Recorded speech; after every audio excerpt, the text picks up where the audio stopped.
একজন sniper sergeant Matthews ও তার spotter Isaac তারা একটি পাইপলাইনে নজরদারি করতে এসেছিল। এটি সেই সময়ের কাহিনী যখন আমেরিকা ও ইরাকের মধ্যে যুদ্ধ শেষ হয়ে গেছিল।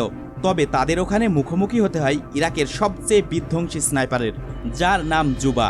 সে তার কাজে এতটাই দক্ষ ছিল যে মার্কিন সেনারা তার ভয়ে আতঙ্কিত হয়ে থাকত। সে একাই 850 থেকে 900 জন মার্কিন সেনাকে হত্যা করেছিল। তাহলে ভাবুন তার মুখোমুখি হলে শত্রুদের কি অবস্থা হবে। জুবার এমনই একটি ভয়াবহ মিশন নিয়ে আজকের মুভি দ্য ওয়ালের এক্সপ্লেনেশন। সিনেমার শুরুতেই আমরা ইরাক দেশের একটি জায়গা দেখতে পাই, যেখানে মাত্রই আমেরিকা ও ইরাকের সৈন্যদের মধ্যে যুদ্ধ শেষ হয়েছে। ম্যাথিউস এবং আইজ্যাক নামের দুইজন স্নাইপারকে এখানে বাড়তি নিরাপত্তার জন্য পাঠিয়েছে আমেরিকান সেনাবাহিনী। তারা দুজনে ভালোভাবে লক্ষ্য রাখছিল যে পাইপলাইনে কোনো শত্রু সেনার উপস্থিতি আছে কিনা। দুইজন স্নাইপার লুকিয়ে যুদ্ধক্ষেত্রের প্রতিটি জায়গা চেকিং করছিল, যাতে কোনো কিছু তাদের চোখের আড়ালে না থেকে যায়। এভাবেই 22 ঘন্টা কেটে যায়। এখন পর্যন্ত ম্যাথিউস বা আইজ্যাকের চোখে সন্দেহজনক কিছুই পড়েনি। ম্যাথিউস আইজ্যাককে বলে, আমার তো মনে হয় না যে এখানে তাদের কেউ বেঁচে আছে বা লুকিয়ে আছে। কিছু মৃত সেনা আর ওই গাড়িটি বাদে কিছুই তো দেখছি না আমি, তো সম্ভবত সন্দেহ করার মতো কিছুই নেই। আইজ্যাক কিন্তু তার বন্ধুর সাথে একমত হতে পারে না। সে বলে, এখানে নিশ্চয়ই এত ধূর্ত মেধাবী কেউ আছে যে নিজেকে আমাদের থেকে লুকিয়ে রাখতে সক্ষম। এমন ধূর্ত আর দক্ষ স্নাইপার একজনই আছে আমার জানা মতে, আর তার নাম হলো জুবা। ম্যাথিউস বলে, তুমি যা নয় তাই ভেবে চলেছ। আসলে এমন কিছুই নয়, এটা তোমার মনের ভুল শুধুমাত্র। গত 22 ঘন্টা থেকে আমরা এখানে চেকিংয়ে আছি। জুবা বা অন্য কোনো স্নাইপার এখানে থাকলে অবশ্যই আমরা এতক্ষণে তাকে খুঁজে পেতাম। যাই হোক, এটা বলে ম্যাথিউস ছদ্মবেশ ছেড়ে চেকিংয়ের জন্য ওখানে যেতে চায়, কিন্তু আইজ্যাক কোনোভাবেই তার সিদ্ধান্তে একমত হয় না। সে এক প্রকার জোর করেই ম্যাথিউসকে আটকে রাখে। এভাবে আরও কয়েক ঘন্টা কেটে যায়। এবার আর ম্যাথিউস তার কোনো কথা শুনে না। এক প্রকার জোর করেই সে উঠে যায় কনস্ট্রাকশন সাইডে চেকিংয়ের জন্য। আইজ্যাক বলে, তুমি ভুল করছো। হয়তো ওখানে এমন কেউ আছে যে কিনা আমাদের উপস্থিতি বুঝতে পারার জন্য ওত পেতে বসে আছে, যেমনটা আমরা আছি। ম্যাথিউস বলে, তুমি এত বেশি চিন্তা করো না। তুমি একজন স্পটার, তো এজন্য তুমি যে কোনো বিষয়ে গভীরভাবে চিন্তা করো। এখানে যদি সত্যিই কেউ থাকতো তবে সেও আমার মতো অধৈর্য হয়ে এতক্ষণে বেরিয়ে পড়তো। এটা বলে ম্যাথিউস উঠে পড়ে। সে বলে, আমি কনস্ট্রাকশন সাইডে যাচ্ছি, তুমি চাইলেই আমাকে পিছন থেকে দেখতে পারো। ম্যাথিউস আইজ্যাককে রেখে একাই সামনের দিকে চলতে থাকে। সে যতই সামনের দিকে এগোচ্ছিল একের পর এক লাশ সামনে পড়ছিল। এদিকে দূরত্ব বাড়ার সাথে সাথে আইজ্যাক তার স্পটারে ম্যাথিউসকে স্পষ্টভাবে দেখতে পাচ্ছিল না। এটা শুনে ম্যাথিউস বলে, আমি তোমাকে অনেকবার বলেছি এই পুরনো স্পটারটি রেখে একটি নতুন নিয়ে নাও। আইজ্যাক বলে, এই স্পটারটি ডিনের, তাই ওর শেষ নিদর্শন হিসেবে আমি এই স্পটারটি রেখে দিয়েছি। ম্যাথিউস সামনে এগোতেই একটি রেডিও সিগন্যাল শুনতে পাই, যেটা ছিল আমেরিকান সৈন্যদের। সবকিছু চেক করতে করতে সে লক্ষ্য করে ওখানে যত সেনা মারা গেছে তাদের সবারই মাথায় গুলি লেগেছে, অর্থাৎ কোনো স্নাইপারের হাতের সুদক্ষ নিশানার মতো। এবার তো ম্যাথিউসেরও সন্দেহ হতে থাকে যে নিশ্চয় এখানে কোনো স্নাইপার রয়েছে। কথাটি আইজ্যাককে বলতেই সে বলে, তুমি এক্ষুনি ওই জায়গা থেকে সরে পড়ো। ম্যাথিউস তার চারপাশে দেখতে থাকে আসলে গুলিটি কোথা থেকে আসতে পারে, কিন্তু ততক্ষণে স্নাইপার ম্যাথিউসকে লক্ষ্য করে গুলি ছোড়ে। ম্যাথিউস গুলি খেয়ে নিচে পড়ে যায়। উপায় না পেয়ে আইজ্যাককে বাধ্য হয়ে উঠে আসতে হয় ম্যাথিউসকে বাঁচাতে। স্নাইপার আইজ্যাককে নিশানা করেও শট নিতে থাকে। একটি গুলি এসে আইজ্যাকের পায়ে লাগে। কোনো রকমে সে লাফ দিয়ে পাশে থাকা একটি দেয়ালের আড়ালে এসে লুকিয়ে পড়ে। স্নাইপারের নিশানার বাইরে এসে সে তার পা বেঁধে নেয় যেখানে তার গুলি লেগেছিল। রেডিওর সাহায্যে কন্ট্রোল রুমে যোগাযোগ করতে গিয়ে আইজ্যাক দেখে তার রেডিওর এন্টেনা ভেঙে গেছে, এজন্য সে বেজের সাথে যোগাযোগ করতে পারে না। ম্যাথিউস তার পাশে থাকা বন্দুকটি নেওয়ার জন্য বারবার এগোনোর চেষ্টা করছিল। আইজ্যাক তাকে বলে, তুমি যদি এভাবে নড়তে থাকো তাহলে ওই স্নাইপার তোমাকে খুব সহজে মেরে ফেলবে। তবে ম্যাথিউস প্রাণপণ চেষ্টা করেই যাচ্ছিল। এক পর্যায়ে সে একদম নিশ্চুপ হয়ে যায়। আইজ্যাক বুঝতে পারে হয়তো ম্যাথিউস মারা গেছে। সে অনেকটা নিরাশ হয়ে পড়ে। এদিকে নিজের পায়ে লাগা গুলি তাকে অনেক যন্ত্রণা দিচ্ছিল। আইজ্যাক চেষ্টা করছিল যাতে সে গুলিটি বের করতে পারে, কিন্তু যন্ত্রণার জন্য সে জ্ঞান হারিয়ে ফেলে। এভাবে অনেকটা সময় কেটে যায়। জ্ঞান ফিরে আসলে আইজ্যাক দেখে তার রেডিওতে কিছু একটা শোনা যাচ্ছে। আইজ্যাক ভাবে তার বেজ থেকে তার সাথে যোগাযোগ করার চেষ্টা করছে। সে রেডিওতে তার বেজমেটদের জানায় আসলে তারা কোন পরিস্থিতিতে আছে। তাদের ঔষধের অনেক প্রয়োজন, পাশাপাশি উদ্ধারকারী দল, যাতে ওরা এখান থেকে বের হতে পারে। তখন রেডিওর ওপাশ থেকে আইজ্যাককে বলা হয়, আমরা তোমাকে দেখতে পাচ্ছি না, তুমি দাঁড়িয়ে যাও যাতে আমরা তোমার লোকেশন পেতে পারি, অথবা তুমি যেখানে আছো ওখান থেকে ফায়ার করো। এ কথা শুনে আইজ্যাক হয়রানির মধ্যে পড়ে যায়। আর রেডিওর ওই পাশের লোকটার উপরেও তার সন্দেহ শুরু হয়, কারণ উনি যা বলছে তা পুরো নিয়মের উল্টো। স্নাইপারের ট্রেনিংয়ের সময় তাদেরকে সরাসরি বলে দেওয়া হয়েছিল কোনো পরিস্থিতিতেই যেন তারা এমনটি না করে। পাশাপাশি ওই লোকটির কথা বলার ধরনও আমেরিকানদের মতো নয়। আইজাকের বুঝতে বাকি নেই যে সে যার সাথে কথা বলছে সে ওই স্নাইপার যে ম্যাথিউস আর তাকে গুলি করেছে। এখন আইজাকের লোকেশন বের করার জন্যই সে এই চাল চেলেছে। আইজাকের রেডিওর ফ্রিকোয়েন্সি পেয়ে সে তাকে বোকা বানাচ্ছে। আইজাক বলে, আমি জানি তুমি কে, তাই এ চালাকি বন্ধ করো। লোকটি বলে, আমি জানতাম তুমি ঠিক চিনে ফেলবে। এখন নিজের সঙ্গী আর তোমার জীবন বাঁচাতে চাইলে আমার সাথে কথা বলতে থাকো। তখনই আইজাক বুঝতে পারে ম্যাথিউস এখনও বেঁচে আছে, সে শুধুমাত্র বেহুশ হয়েছে। তাই সে বাধ্য হয়েই ওই ব্যক্তির সাথে কথা বলতে থাকে। সে আইজাকের কাছে তার ব্যক্তিগত জীবন সম্পর্কে জানতে চায়, সে কিভাবে একজন স্নাইপার হয়ে উঠল, তার পরিবারে কে কে আছে।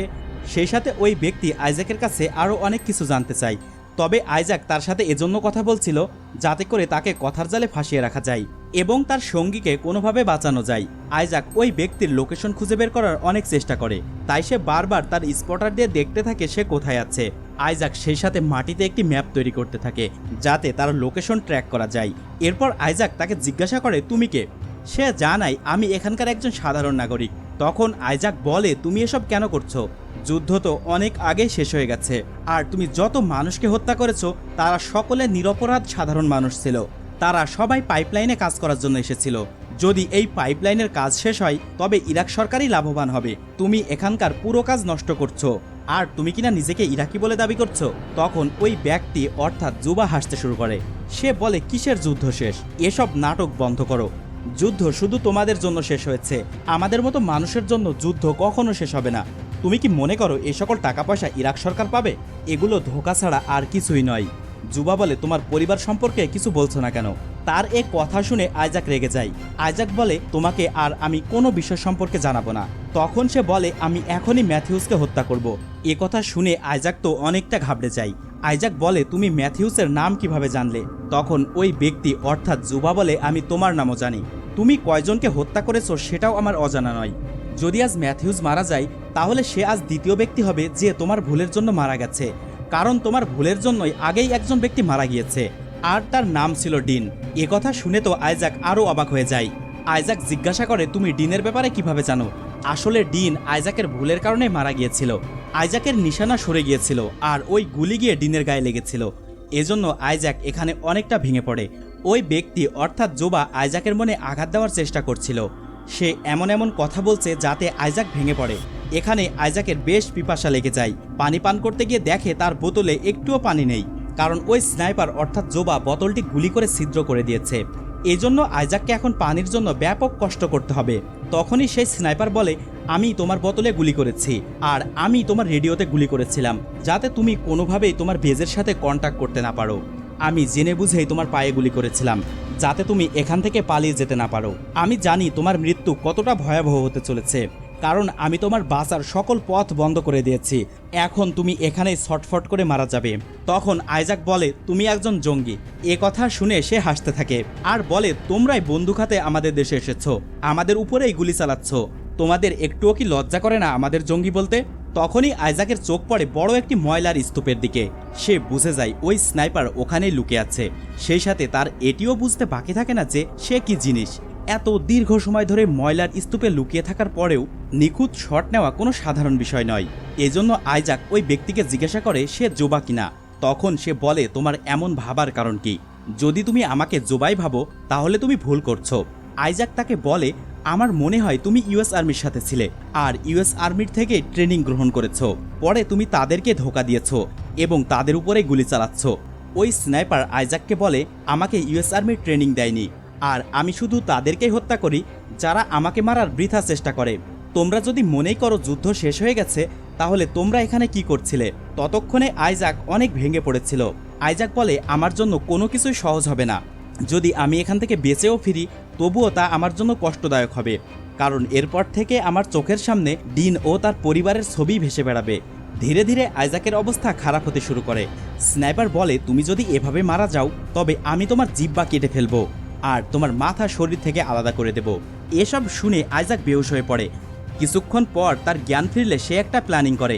সে তার হেলমেট আর কাপড় দিয়ে মানুষের আকৃতি তৈরি করে উঁচু করে রাখে যাতে স্নাইপার তার টার্গেট থেকে ডিস্ট্র্যাক্ট হয়। কিন্তু ধূর্ত স্নাইপারের কাছে তার এই প্ল্যানিং কোনো কাজেই আসে না। এবার সে মনে মনে অন্য একটি বুদ্ধি আঁটে। সে তার থেকে একটু দূরে পড়ে থাকা মৃত সৈনিকের কাছে যায় রাইফেল আনতে, সাথে ওই সৈনিকের কাছে কি কি জিনিস আছে তা দেখার জন্য। রাইফেল নিয়ে ফিরে এসে আইজাক দেখে তার স্পটারটি ভেঙে গেছে, মানে এখন কোনোভাবেই স্নাইপারের লোকেশন পাওয়া সম্ভব নয়। তবে ইতিমধ্যে আইজাক বুঝতে পেরেছে যে ম্যাথিউস এখনও বেঁচে আছে, আর সে স্নাইপার এবং আইজাকের সব কথা শুনছে। আইজাক ম্যাথিউসকে বলে, স্নাইপার হয়তো ওই ময়লার বক্সের পিছনে লুকিয়ে আছে, আমি ওকে ডিস্ট্র্যাক্ট করছি, ততক্ষণে তুমি ওর লোকেশন বের করার চেষ্টা করো। ম্যাথিউস আইজাকের কথা মতো কাজ করতে থাকে। সে তার হাতে থাকা কাঁচের টুকরার মাধ্যমে স্নাইপারের এক্স্যাক্ট লোকেশন খোঁজার চেষ্টা করে।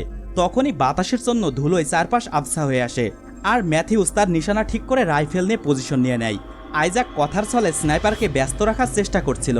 স্নাইপার অর্থাৎ যুবা তাকে বলে সে একসময় শিক্ষকতা করত, কিন্তু আমেরিকান সৈন্যরা এসে আমার সব স্টুডেন্টকে হত্যা করে, এরপর থেকেই আমি তাদেরকে মারতে শুরু করি। এর মধ্যে ম্যাথিউস সেই ময়লার বক্স সোজা গুলি করে, কিন্তু ম্যাথিউসের হাত বরাবর নিশানা করে স্নাইপার শট নেয়, এতে তার হাত থেকে রাইফেল ছুটে যায়। ম্যাথিউস রাইফেল নিয়ে আইজাকের কাছে এগোতে শুরু করে, সাথে সাথে আবারও স্নাইপার তার দিকে গুলি ছোড়ে, এতে ম্যাথিউস সেখানে মারা যায়। আইজাক এবার ভীষণই ভেঙে পড়ে।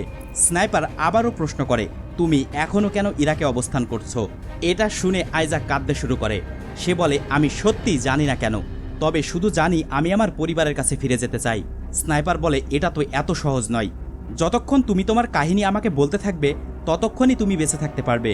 এবার আইজাক তার জীবনের চরম সত্যটা স্বীকার করে। সে বলে, হ্যাঁ আমি ডিনকে মেরেছি, শত্রুকে নিশানা করে মারতে গিয়ে টার্গেট ভুল করে আমি ডিনকে গুলি করি, এতে সে মারা যায়, আর এই ঘটনায় আমাকে ভিতর থেকে কুড়ে কুড়ে খায়। তখন আইজাক দেখে তার রেডিওতে কোনো কিছুর সরগোল আসছে। আসলে তখন তার বেজ থেকে তার সাথে যোগাযোগ করার চেষ্টা করা হচ্ছিল, কিন্তু আইজাকের রেডিওর যে অবস্থা তাতে তার কথা আদৌ বেজ পর্যন্ত পৌঁছাবে কিনা এ বিষয়ে যথেষ্ট সন্দেহ রয়েছে। তখন তার মাথায় একটা জিনিস কাজ করে, আসলে এখানকার আসল ঘটনা এমন ছিল যে এখানে যত সৈন্য ছিল সবাইকে ওই স্নাইপার মেরে ফেলেছে। এরপর সে নিজেই ওই বেসমেন্টে ফোন করে সাহায্যের জন্য। যখনই নতুন সৈন্য আসবে জোবা তাদেরকে আবারও মেরে ফেলবে। এটা আসলে তার পাতানো একটি ফাঁদ। এখন আইজাক যদি বেসমেন্ট থেকে সেনা পাঠাতে বলে তবে স্নাইপারের পরবর্তী শিকার তারাই হবে। এটা ভেবেই আইজাক আর বেসমেন্টে সাহায্যের জন্য বলে না। এক পর্যায়ে সে আবারও বেহুশ হয়ে যায়। কিছুক্ষণ পর জ্ঞান ফিরলে দেখে আশেপাশে কোনো সাড়া শব্দ নেই। আইজাক ভাবে সেই স্নাইপার হয়তো ঘুমিয়ে পড়েছে। এই সুযোগে সে ম্যাথিউসের রাইফেলটি নিজের কাছে নিয়ে নিশানা লাগায় স্নাইপারের লুকিয়ে থাকা সেই জায়গাটির দিকে, কিন্তু ইতিমধ্যে সেখানে একটি হেলিকপ্টারের শব্দ শোনা যায়। আইজাকের বুঝতে বাকি নেই এটা তার বেসমেন্টের লোক, যারা স্নাইপারের ফাঁদে পা দিয়েছে। সে তার সামনে থাকা দেয়ালটি ফেলে দেয়। এখন স্নাইপার তাকে বলে, এতক্ষণ আমি তোমার সাথে লুকোচুরি খেলছিলাম, দেখো তোমার বন্ধুরাও এসে গেছে, এখনই তো খেলা জমবে। এটা শুনে আইজাক নিশানা বরাবর গুলি ছুটতে থাকে। একটি গুলি মাঝ বরাবর লাগাতে স্নাইপার চুপ হয়ে যায়।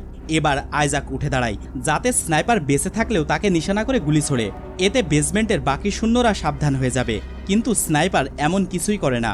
রেস্কিউ টিমের সদস্যরা যখন আইজাককে নিয়ে যাচ্ছিল তখন সে শুধু বলতে থাকে স্নাইপার মরেনি, সে কোথাও লুকিয়ে আছে, নিশ্চয় সে ওই ময়লার বক্সের পিছে লুকিয়ে আছে, যাও গিয়ে ওকে খুঁজে হত্যা করো। কিন্তু আইজাকের কথা কেউ কানেও নেয় না। আর তার অবস্থা এতটাই খারাপ হয়ে গেছিল যে সবাই ভাবতে থাকে সে ভুলভাল প্রলাপ করছে। সবাই আইজাককে নিয়ে হেলিকপ্টারে উঠে যায়, কিন্তু যখনই হেলিকপ্টার টেক অফ করতে যাবে তখনই স্নাইপার অনাবরত গুলি ছুটতে থাকে হেলিকপ্টারকে নিশানা করে। এতে বিধ্বস্ত হয়ে পড়ে হেলিকপ্টারটি। কিছুক্ষণের মধ্যে সবকিছুই নিঃশব্দ হয়ে যায়। ম্যাথিউস, আইজাক সহ মারা যায় পুরো রেস্কিউ টিমের সবাই। স্নাইপার এবার সরাসরি হেডকোয়ার্টারে যোগাযোগ করে। সে বলে, আমি ইউএস আর্মি, আর আমার এখানে খুব সাহায্যের প্রয়োজন। এখানে আসা মৃত সৈনিকদের নাম ব্যবহার করেই সে নতুন সেনা আসার অপেক্ষায় থাকে, যাদেরকে সে কষ্ট দিয়ে দিয়ে মারতে চায়। এর মধ্য দিয়েই এই অসাধারণ মুভিটির সমাপ্তি ঘটে। যদি আমাদের আজকের মুভির এক্সপ্লেনেশনটি আপনার ভালো লাগে তাহলে অবশ্যই আমাদের চ্যানেলটিকে সাবস্ক্রাইব করবেন।